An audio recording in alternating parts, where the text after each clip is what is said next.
তাড়াতাড়ি রেডি হয়ে গেছি কাজ করবো সব করে।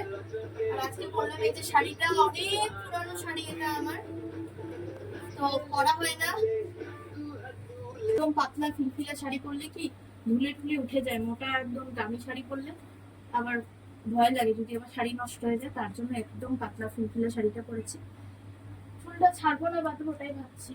তো যাই হোক, এখন হচ্ছে টুকুকে রেডি করাবো, তো চলো টুকুকে রেডি করিয়ে। তো দেখো টুকু হচ্ছে রেডি, এখন হচ্ছে সবাই রেডি, আমরা হচ্ছে একটু পরেই বেরোবো। তো টুকুকে দেখো, টুকু এদিকে দেখো, এই দেখো টুকু। তো টুকুকে চশমাটা পরিয়ে নেবো, যেহেতু হচ্ছে ওখানে আবির টাবির খেলা হয় বেশ, তো তার জন্য যদি আবার চোখে টোখে ঢোকে। আর এটা দেখো টুকুকে দাদান দিয়েছে, বুড়া না মানো হোলি হে। এবার টুকু পড়বে হচ্ছে চম্মা।